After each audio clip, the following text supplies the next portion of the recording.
Hey gang, it's Josh Carter, and today I'm going to show you how to find out if somebody is using your images without your permission. So the other day I posted something on Facebook about how some people were using my before and afters, um, well, unapproved, I guess you could say. And because I'm kind of out there on the internet and I do a lot of blog posts and stuff for Bedros, my stuff is out there, and so mine tend to get stolen, whatever, used without my authorization quite a bit. It tends to fire me up a little bit, and well, I'm going to share with you the solution that I use now, so I don't freak out and I don't get pissed off and I don't say things that I shouldn't. So it's pretty simple to find out if people are using your images. Now, I use Google Chrome as my primary browser. If you use Safari or Firefox or one of the others, I assume they have a similar plugin, but I'm going to run through with you how to do it on Chrome. So what we're going to want to do is first install a cool little extension. So you go over here to this little thing here, and you go down to Settings, and when that pops up, you're going to go to Extensions. And there's probably might be another way to do this. This is just the way that I know. Scroll all the way down to the bottom, and there's Get More Extensions. You could probably also just Google Chrome extensions, and this will probably come up as well. It takes you to their web store where it has all of their extensions. And by the way, there's a kind of cool little ones. But the one that we're looking for is you can just type in image search. Just type that in, and a bunch come up. Where's the one that I use? It should already be installed. I might have to do, let's do Google image search. Because there's, like I said, there's a bunch, and I'm sure a bunch of them work, but the one I use, there it is. All right. So search by image by Google. So this is actually made by Google, and since Chrome is made by Google, they work very well together. It's already installed, so you would, since mine's already installed, you can see it here, but you can just click the button like this, and it will install it, and it should tell you how to, and once it's done, it's done. You don't even have to worry about it. So then what you do is once that extension is installed, and I'll close these up. So here's some of my before and afters. Now, I already went through the other day and contacted people and had them removed, and I'm going to show you how to do that in a minute as well. But I found another one. So I'm going to click on this, and this is my client Rita. And so what you do is you find the picture that is well, that you want to check, I suppose, and you can do this for anything, by the way. Any image you want to search the internet for, this is the way to do it.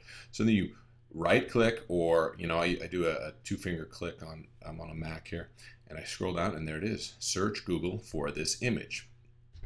So I click that, a new tab opens, and it loads up. Now, what I do is I look, and do I own that website? Yes, I do. Yes, I do. So scroll through and see. It's funny that it thinks these images are similar, but I went through and I know that there's at least one on here that is not mine. Now, I should also point out, I'm not putting anybody on blast or calling them out or anything like that at this point. I will be contacting them and letting them know that they don't have my authorization to do this. So if this is your website, like I said, I'm not calling you out or anything like that. When it comes to using images and stuff, the best policy is just be cool and don't be a jerk. And the same goes for when you find somebody using your images. Be cool, don't be a jerk. Let them know that they're using it and that they don't have their information, and that they should, kindly remove it immediately. I'm going to show you the letter that I have my assistant send in a minute. Okay, so here's one right here. So I'm going to have this open up in a different tab. And let that load up. It's taking a sec. Oh, there we go. Okay. So if we scroll down, okay. So these two aren't mine, but this one is. All right. And so, is any others down here? No. And it would appear that this person probably bought one of my email promotion campaigns, because this looks similar to one of my websites, and that's cool. I even say in those videos, go ahead and format your website off of mine, but I do say, please don't use my images. So that's the same website. Yeah, so it looks like you know, that website comes up a few times. Let's see if there's any on the next page. And so what you would do is just keep clicking through all the pages to make sure, and it looks like it's just that one website uses it maybe multiple times. So let's just check that again.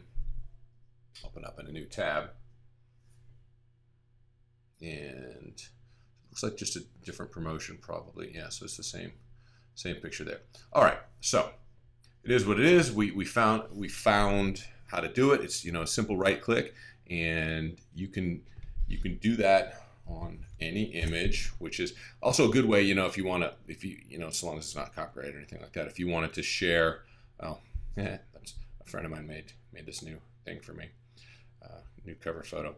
So let's say, okay, so here's a picture that my friend Corporal Francis just posted on his thing, and let's say I wanted to, like, let's say it was this is actually a pretty good image, it was quality wise, but let's say I wanted to find a better quality version of that. I can do the same thing. I click on it, and then I right click here and go search Google for this image. And let's see what comes up.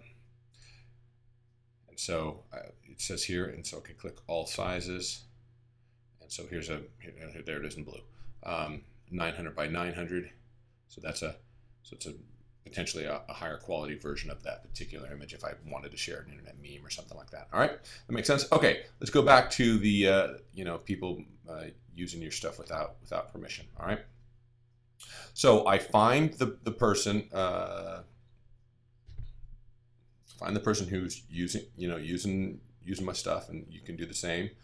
Then find on their webpage some sort of contact information. So for instance, on this one, and again, if this is you, I'm not, you know, calling you out. We'll talk later. But it's not coming up on that. No contact information coming out. So I go back to the root website, which is right there. And see, they got great before and afters. They don't need to use mine. And then somewhere on here will be some way to contact them. Yeah, connect with us. Okay, there's all that stuff. Whatever. So you find their email address, and then you send them an email. Now, when you send them an email, I recommend having your assistant do that. I had my assistant do that. Now, there's a couple reasons. I have been informed that you shouldn't start an email with, "Hey, asshat, stop stealing my shit." So what I have done is have my assistant, who is much more diplomatic about things like that. And so she sends it out, and so far we haven't really had any big problems once we send the email.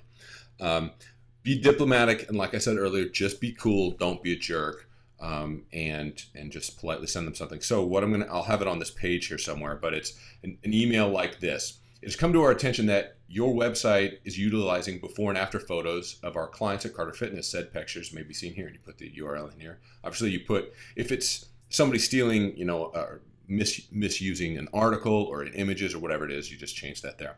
These photos are the exclusive rights of Carter Fitness and Mr. Joshua Carter. While we're flattered you find our clients' results inspiring, please remove them immediately and cease and desist from using any of our material at once and in the future. Sincerely, and then you put your name.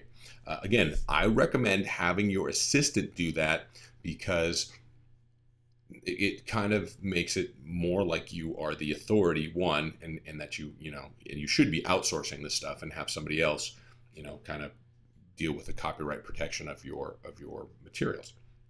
And again, because sometimes emotions get the better of me, I think it's better if somebody else handles that, so I don't you know, fly off the handle and send out mean emails. All right, does that all make sense? Now, so again, this will be on the page somewhere. What should you do? So what I should do, and what I should farm out, and I just, you know, haven't gotten around to it, is I should watermark my images. Now, what's a watermark? It's kind of something on the image that makes it unusable. So if you go to any stock photography website and you want to buy a stock photograph, they'll show you what it looks like, but it'll be watermarked, so you can't just yank it off there and use it, right? And so I call up some examples here. So scroll up a little bit.